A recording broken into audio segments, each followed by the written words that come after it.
Vamos pensar juntos sobre um assunto extremamente profundo hoje. Sabe, a nossa capacidade de comunicação não é apenas um simples traço de evolução social, é uma faculdade ligada intimamente à própria imagem de Deus. Mas o fato é que aquilo que foi desenhado desde a criação para erguer verdadeiras catedrais espirituais pode, em segundos, reduzi-las a cinzas. Vamos explorar um pouco dessa dupla capacidade das nossas palavras dentro do ambiente da igreja. A morte e a vida estão no poder da língua. Pensa no peso absurdo dessa realidade teológica. O mais incrível é notar que a palavra hebraica original para poder aqui significa de forma literal mão. Ou seja, as palavras não são apenas sons soltos no ar, né? Elas têm a capacidade ativa de tocar, manusear e moldar a realidade das outras pessoas, seja para cultivar a vida ou, infelizmente, propagar a morte emocional. E isso deixa para a gente uma questão introspectiva central para refletir. Cada frase dita no nosso convívio de fé funciona como um tijolo firme que ajuda a construir alguém?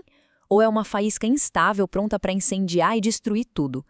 É exatamente por essa lente de responsabilidade que a nossa comunicação em comunidade precisa ser avaliada. Chegamos à nossa primeira parte, o poder das palavras e o peso teológico da comunicação. É impressionante como os textos bíblicos mapeiam o impacto do discurso através de imagens fortíssimas. A língua pode direcionar a trajetória de uma vida inteira, igualzinho ao leme de um navio. Mas ela também tem o poder assustador de incendiar uma congregação inteira em dias, como uma pequena faísca impensada faz com um bosque seco. E temos também a ideia do tempero, do sal, mostrando que a fala cristã exige uma dose impecável de sabedoria para não estragar a receita. Vamos para a segunda parte, a patologia da crítica, ou quando a fé se torna fatal. Em muitas comunidades virou algo comum ver pessoas assumindo o papel de fiscais da espiritualidade. O grande perigo é confundir essa crítica implacável e constante com um zelo autêntico pela santidade. Só que apontar falhas sem parar não produz transformação real, gente. Isso apenas cria uma obediência cega, baseada no medo, ou gera uma rebeldia total por exaustão. O foco, tragicamente, passa a ser evitar o julgamento alheio em vez de buscar a Deus. E essa patologia ganha formas mais complexas, como a famosa fofoca espiritualizada. É, de longe, um dos comportamentos mais tóxicos que existem. Usar a desculpa de um pedido de oração só para espalhar as dificuldades e os segredos de alguém destrói a confiança pela raiz. Daí, todo mundo começa a esconder seus sofrimentos com pavor de ver a pauta de entretenimento. E sem vulnerabilidade, a cura verdadeira nunca acontece. O extremo disso é o abuso psicológico usando o próprio texto sagrado. Imagina só, pegar versículos fora de contexto e atirar contra pessoas que já estão feridas, apenas para humilhar. A Bíblia, que foi feita para ser lâmpada, vira um porrete de tortura emocional. A repreensão e a correção existem e são totalmente necessárias, sim. Mas humilhação gratuita dentro do corpo de Cristo é uma perversão completa de tudo isso. Nossa terceira parte, o custo emocional e o impacto humano das palavras duras. A conta dessa realidade pesada é altíssima. Palavras ásperas geram o que chamamos de culpa tóxica, algo que não tem nada a ver com o arrependimento que constrói. E quem é novo na fé sofre ainda mais com isso. Esse clima contamina todo mundo com um sentimento constante de insuficiência, paralisando dons incríveis. A comunidade acaba perdendo uma diversidade imensa de talentos porque é muito mais fácil preferir a invisibilidade do que virar alvo de julgamento em praça pública. Chegaram buscando um hospital e encontraram um tribunal. Olha que constatação pesada. A razão para essas feridas verbais serem tão devastadoras e tão difíceis de curar no ambiente espiritual é porque quem sofre faz uma associação lógica, mas terrivelmente distorcida. A mente entende que, se o ambiente sagrado me rejeita, então é óbvio que o próprio Deus me rejeitou. É um dano existencial imensurável. Indo para a quarta parte, verdade temperada com amor, sobre o equilíbrio entre a verdade e a compaixão. Para encontrar esse ponto de equilíbrio, a palavra original grega oikodomé, ou edificação, é essencial. Ela funciona como um filtro rigoroso de ética.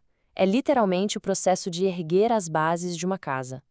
Toda vez que falamos, devemos avaliar a utilidade estrutural daquilo. Se a palavra não serve ativamente como um tijolo para estabilizar emocionalmente quem escuta, então a comunicação cristã falhou na sua missão central. E é tão fácil perder o rumo e cair nos extremos, sabe? Falar a verdade com aspereza sem compaixão nenhuma é apenas brutalidade disfarçada. Mas lá no outro lado da moeda, uma suposta bondade que se recusa a alertar sobre a verdade é um sentimentalismo ingútil que não ajuda ninguém. O caminho que a Bíblia exige é que a clareza da verdade seja entregue sempre embalada em uma atitude de pura bondade. Para calibrar isso perfeitamente, resgatamos a clássica metáfora da fala temperada com sal. Naquela época, o sal era uma questão de pura sobrevivência e preservação. Nas nossas conversas, é o sal que impede que tudo apodreça com o vírus da fofoca. É ele que dá sabor, tirando o ranço legalista da linguagem. E, principalmente, o sal provoca sede. Cada diálogo deveria despertar nos outros uma sede irresistível por Deus. Quinta parte. O fruto do Espírito e o cultivo de um coração transformado. É super comum a gente exaltar quem opera grandes dons, quem tem uma oratória fantástica ou sabe a teologia de cor e salteado, mas precisamos observar um contraste gigante aqui. Se alguém age de forma áspera e não demonstra o fruto de espírito nas atitudes de rotina, isso revela uma imaturidade espiritual profunda. Os dons apontam para as tarefas que fazemos, mas é o fruto orgânico que escancara quem nós de fato nos tornamos por dentro. Pensa numa árvore frutífera. Uma macieira não produz maçãs lendo um manual de instruções ou fazendo muita força mental, certo? O fruto é apenas a consequência natural da seiva que corre por dentro dela. O domínio sobre uma língua feroz funciona da mesma forma. Não é alcançado por puro esforço moral exaustivo, mas sim de maneira orgânica, através da graça, quando de fato permanecemos em Cristo.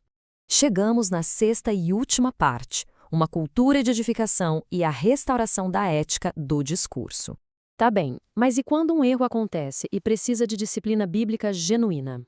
Bom, tudo começa com um autoexame profundo, reconhecendo de forma humilde as próprias falhas. Depois disso, a abordagem exige um inegociável espírito de mansidão. O objetivo nunca é vencer um debate, ter razão ou humilhar, mas servir apenas como um bisturi de precisão para restaurar aquele osso fraturado de quem caiu. E nessa construção cultural coletiva, quem lidera não pode ser só um termômetro medindo o calor, mas um termostato que ativamente escolhe o clima do lugar. Criar o hábito de ouvir bastante, falar com mansidão e valorizar as pessoas gera um saldo de confiança maravilhoso. Pessoas amadas aceitam correção muito mais rápido, e as maiores crises simplesmente perdem a força diante da maturidade de uma resposta branda.